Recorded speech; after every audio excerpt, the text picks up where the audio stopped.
Howdy folks, welcome to Bullish on Farming. Today's January 25th, afternoon check on the hogs. Things are going good, things are cold, that's Canada. So today I just want to talk a little bit about how we've been getting through this cold stint with minus 30 showing up with the wind chill in the past few days, which has been over for a couple days now. It's pretty cold, and when you're raising pigs outside, you know, some people might say, geez, that's cold for pigs. And you wouldn't be wrong, but when you take into account that, you know, pigs evolved in a wildlife setting, as all animals did, as barns and infrastructure is quite new if you're talking about the development of animals and wildlife, they did survive outside. So they have self-preserving qualities that they can demonstrate, and given good enough conditions, can do well. Now, you know, when you're raising animals for meat production, there's a lot of reasons why you would raise your animals inside. And those may give you an edge when you're talking about winter, those reasons, because your weight gain might be better. We're going to talk a little bit about how we offset those potential disadvantages to raising your animals outside, and how actually leveraging the outdoors becomes an advantage in the bigger picture. So, you know, with the wind chill, minus 30, what do you need for the pigs? Well, in an outdoor setting, you're going to need shelter. And what do we have for shelter? We've got our fancy dancy A-frame. Nothing fancy, of course. And, you know, if you really wanted to go a little bit more hardcore, you could just put a wall on the back and make it a 3-sided A-frame.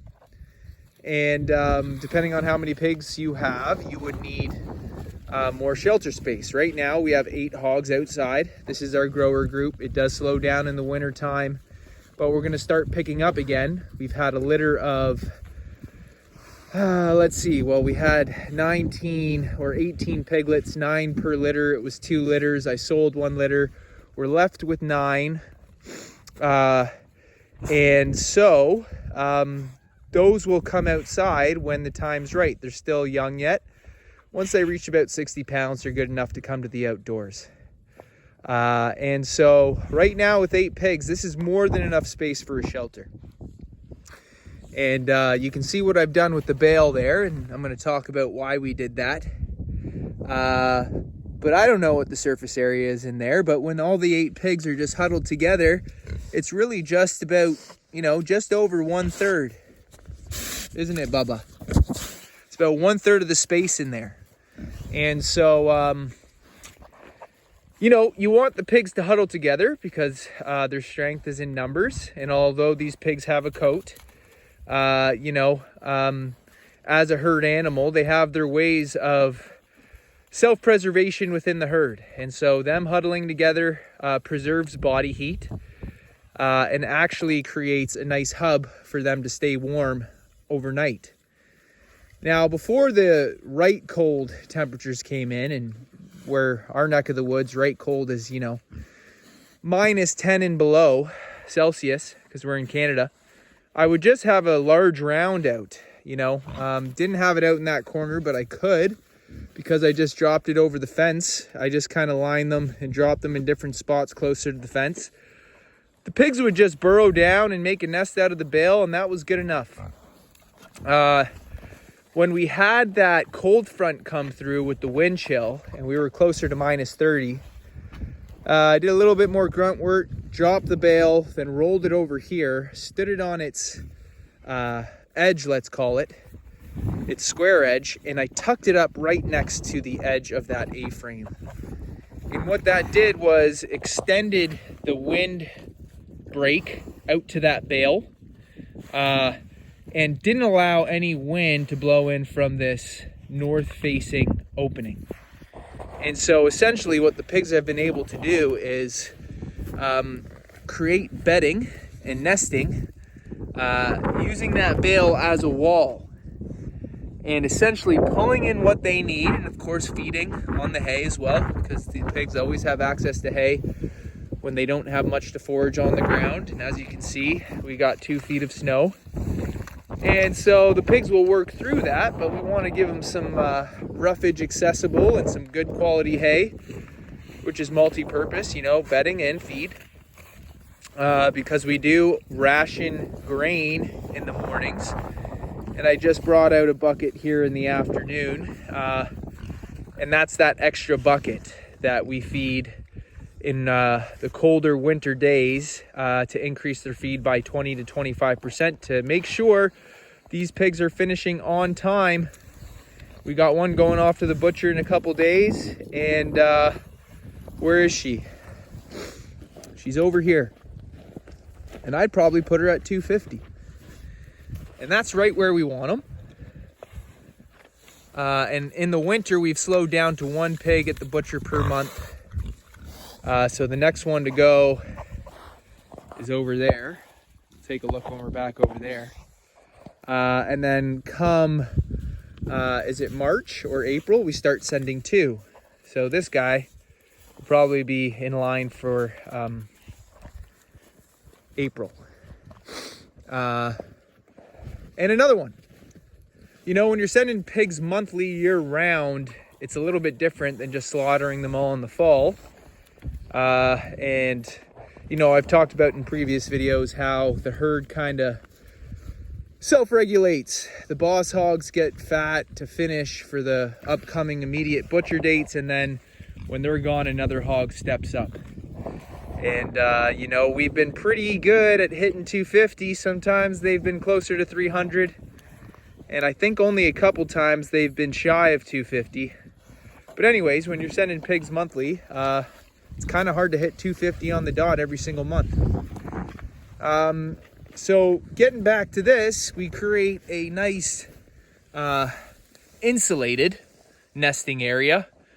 And, you know, even me crouching down right now is taking away the wind chill altogether. And so they can have nice, fluffy, dry bedding constantly. And if this bale was running thin, I'd bring out another one. Because January and February, we're not playing around. If it goes below -10, sure, we're not going to worry. Or above -10, rather.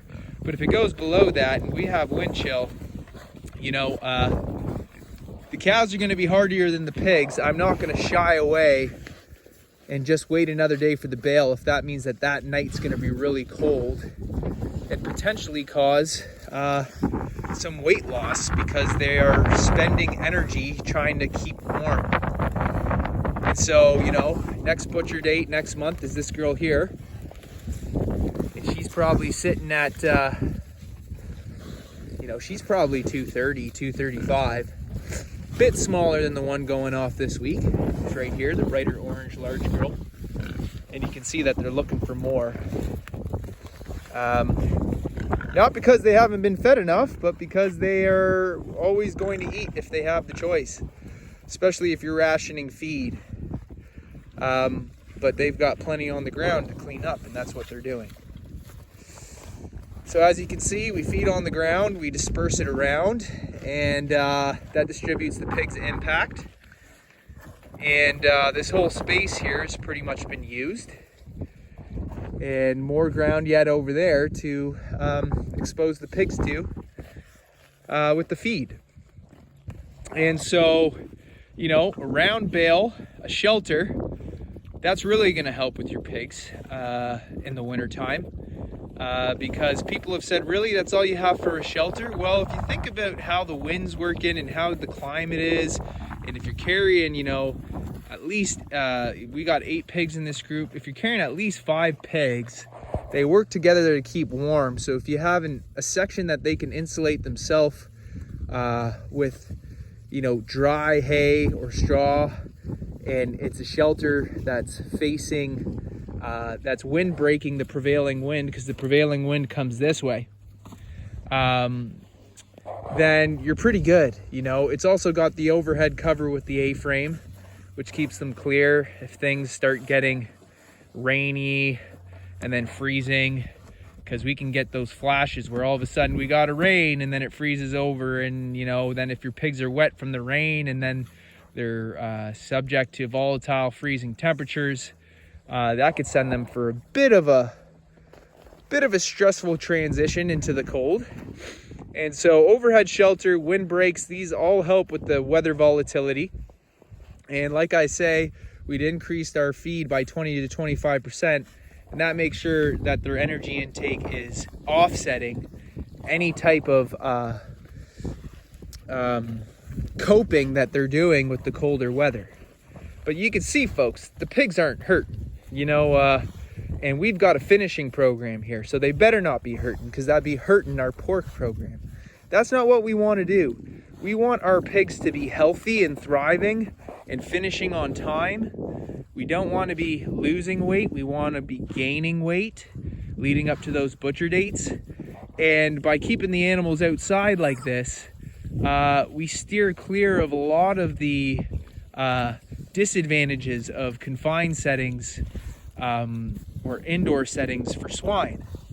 And I've mentioned before, and I won't get thoroughly into it, but when I mentioned at the beginning of this video how we leverage an outdoor setting and make it a advantage for us, I was pretty much alluding to the fact that a healthier lifestyle for the animals is a proactive way of staying away from vet bills, medicine bills, and sick animals. And that will just make you want to quit farming when most of your job is just treating animals and dealing with sick ones. So, you know, I'm not saying that things don't happen, but like I said before, we're being proactive. And so raising animals in nature's design already has that baked in. Nature didn't design a lifestyle for these animals that made them sick. Nature is self-healing and self-regulating. So the design and symmetrical reflection of nature would be one that is symmetrical with health. And of course, natural selection takes out, you know, weaker animals that can't endure. But I'd say that these pigs, they have it a lot better. And better is, I guess, a relative term, but they have an easier life than the wild hogs out there. And, you know, we make it pretty easy for them to be comfortable, even though they're outside. So we take their natural setting and we set them up for success by giving them optimal conditions via human management. So anyways, folks, I'm going to cap it off here. I'd like to say thanks for stopping by and God bless you all. I'll see you on the next one.